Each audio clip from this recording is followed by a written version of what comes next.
Is reported to be offering about $1.8 billion to African countries to assist in tackling the root causes of migration, such as poverty and conflicts. Well, joining us from our Pretoria studio is Dr Olivia Lwabukuna. She is the legal research specialist at the Human Research Science Council. Thank you, Doctor. Thank you very much for joining us here on the program. So, thank you for having me. Pleasure. Now, we talk about the fact that the European Union is offering $1.8 billion in new aid to African countries. Will this assist in curbing this challenge that we're facing? Well, the main point of the summit and the discussions was to address migration, but also the larger development and conflict issues.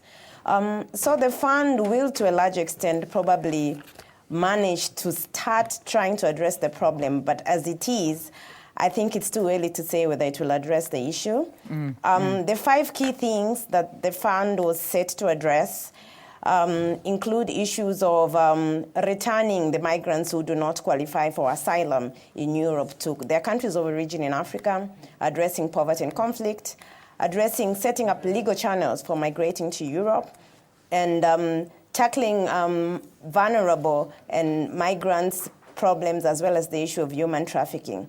So it's a very large kind of area that the fund is set to tackle. And it's just the beginning, and we'll see how it goes. Yeah. I mean, if we look at this migrant crisis, the UN is saying that nearly 800,000 migrants have arrived in Europe by sea this year alone, while some 3,000, well, let's just round it off to 3,500 have actually died or gone missing while making their journey. What is the AU's intervention and view on all of this? I do feel the AU has actually been overwhelmed by the rate of people who are actually migrating to Europe at this point in time. And mark you, migration from Africa is not just started. It's just increased over the years, especially with the Syrian crisis that opened up large migration inflows into Europe. Migration from Africa increased accordingly because there was opportunities in Europe and the doors seemed open. But migration from Africa to EU and other European countries has gone on for a long time, especially from war-torn African countries, but also from economically unstable African countries.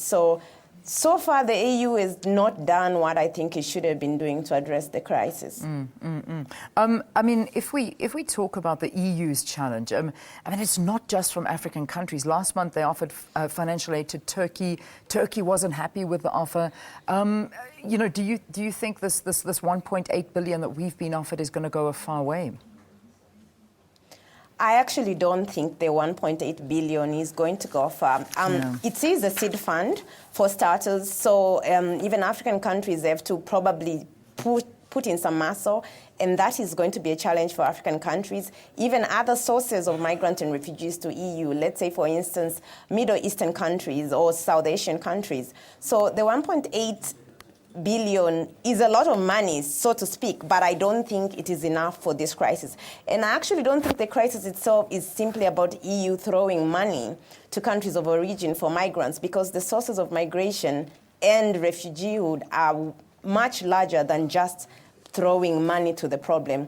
The EU needs to collaborate with sources of migrants to address key reasons and root causes for migration. I think the EU is avoiding that. All right. We're going to have to leave it there. Dr Olivia Lwabukuna, who's main researcher at the HRSC, a story that we need to follow up a lot more closely. But thank you very much for being with us here on the program.